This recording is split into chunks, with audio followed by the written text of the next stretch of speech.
Hey there, Matthias. Thanks. How you doing? I'm good. I can't see you, but you're there anyways. Yes, I'm here in spirit. Okay, that's good. Yeah, Perfect. awesome.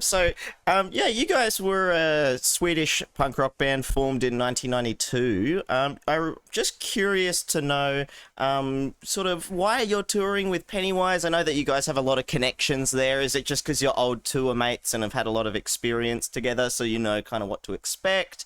And what brought you guys back together for this tour? Well, the first tour we did outside of Sweden back in 1995 was with Pennywise, and since we've been on the same label for forever, it's cool to do a tour again because we've done a lot of shows over the years, but not really toured together. So this opportunity popped up, and it's a super good thing to visit Australia with Pennywise. Yeah, And exactly. Yeah, because you guys it's were here in 2022 last, if I'm not mistaken. exactly.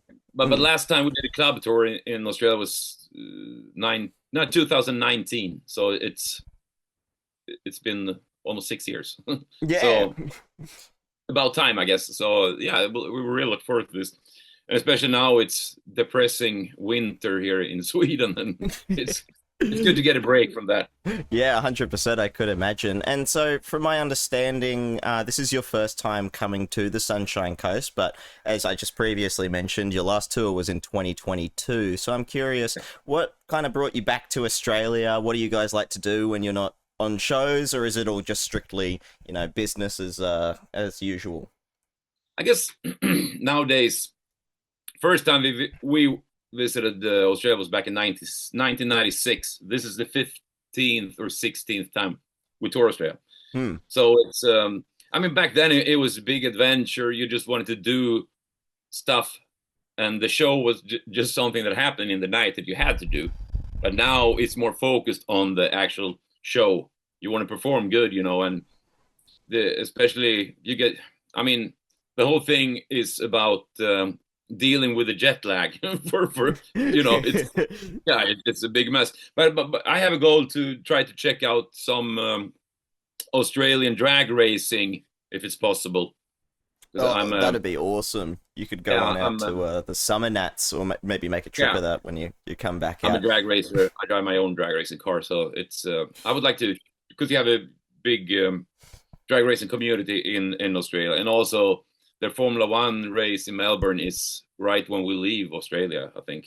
So Yeah, I think you're right on that. yeah, yeah. I'm So pretty keen to watch that from the comfort of my couch with a nice little beer in hand. That'll be fun. yeah, uh, yeah, exactly. Yeah, I've been to Formula One races, but it's hard to understand what's going on when you're there live. So I like to watch it from my couch too. I don't. Yeah, get all the different angles. But Yeah. yeah, so do you, but outside of that, how do you guys fill out your day when you actually are in Australia? Are you just spending a lot of the time commuting, or do you have a few of the other favorite hobbies that you kind of ritualistically do now that you've been here a fair few times?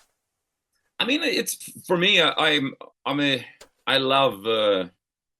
I mean, Thai food and Asian food. You have a lot of Asian and good Indian food too in Australia. So I guess we try to eat and hang out and catch the good weather.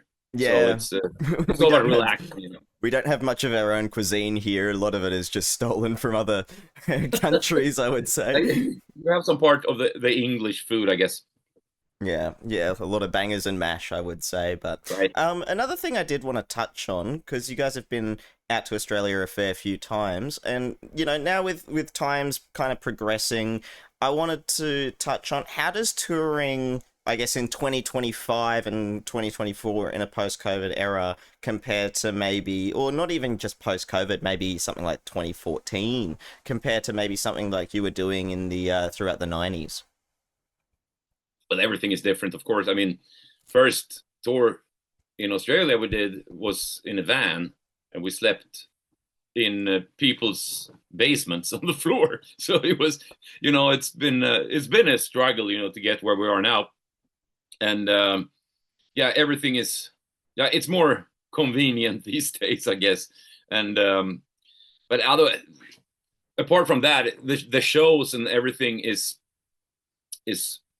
pretty much they look the same in a way, you know, because it's the same kind of punk rock oriented fans, you know. So it's very healthy and a good. The scene is good, and we're very very happy to be able to do this for a living, you know. Yeah, it's a privilege that not many people specifically get the opportunity to do, and from the accolades and everything that you guys have been doing. I mean, you got what, 2008 sexiest vegetarian, or one of those awards from Peter, I think it was, which I thought was pretty cool. But I wanted to ask, so you guys are playing at the station on the Sunshine Coast. Do you know much about the Sunshine Coast, or has it been sort of something that's been on your radar at any point in time?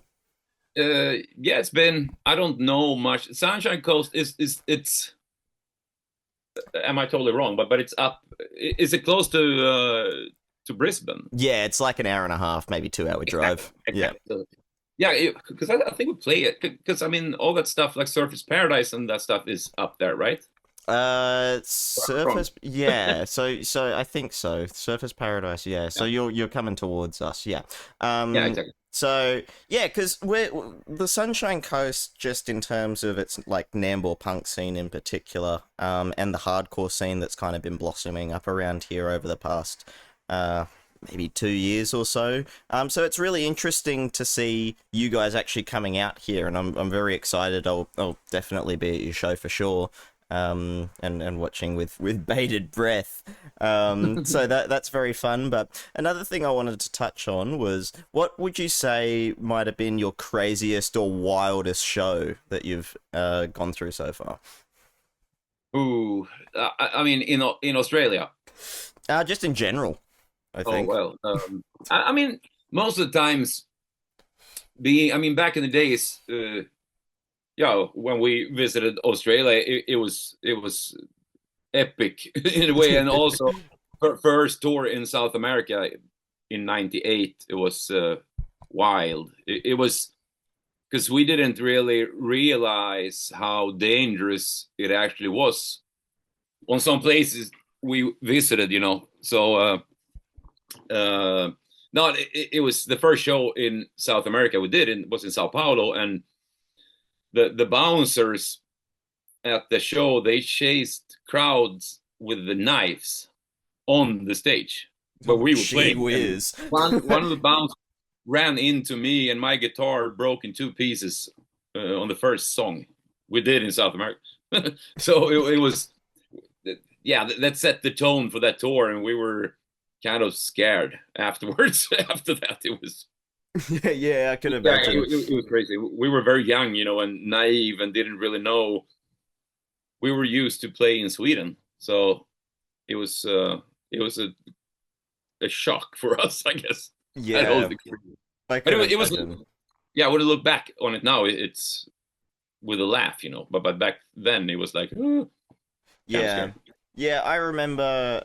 I went on my first tour, I think, when I was like 18 or so, and we did a show, and then there was like a bloody this is in Brisbane, and I remember there were these people that were running around with machetes and like cutting up three people, and it was like right next to us as we were walking out with all the music gear, and so I was pretty nervous. So I remember that, so I could totally relate to that in that regard. But I know that you guys are on the same label as Pennywise, and you've done a fair few shows with them over the years. What are some of your favorite moments with those fellas that you could let me know about?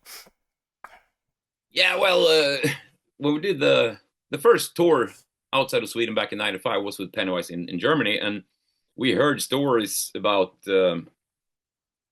that Fletcher could be kind of energetic.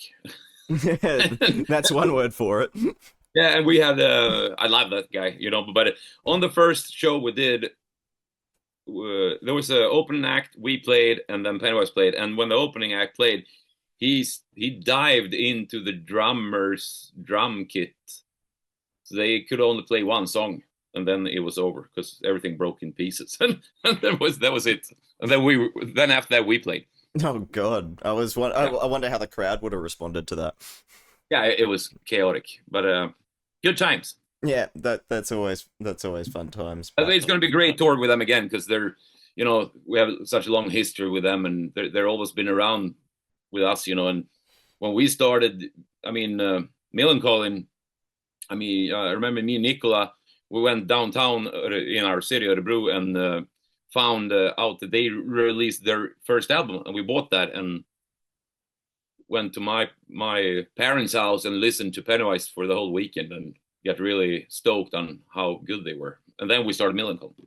yeah, yeah. Well, that's a really fascinating story, and I think that just from your perspective, it's you've lived a life, I think, of a traveling musician, and you've done a lot of wonderful shows, and you've visited a lot of wonderful countries. What would you say is your favorite country that you've visited so far?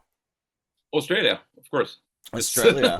Yeah, I love Australia just because it's so far away from Sweden, but it's very people are like Swedes in a way, and but you have this unique country and nature, and it's beautiful. And yeah, since first time I went to Australia back in '96, I always said to myself, if I'm moving somewhere else than Sweden, it's going to be Australia. But it's too far away. Yeah, I could totally imagine that. Well, we're running out of time here, but I just wanted to say thank you very much, guys, for letting me have the conversation to speak with you. Thank you. And I look forward to seeing you on the Sunshine Coast, and seeing you at the station. That's going to be an awesome show. Looking forward to it. All definitely. right, great. Thank you very much, guys. Have a great day. Thanks a lot.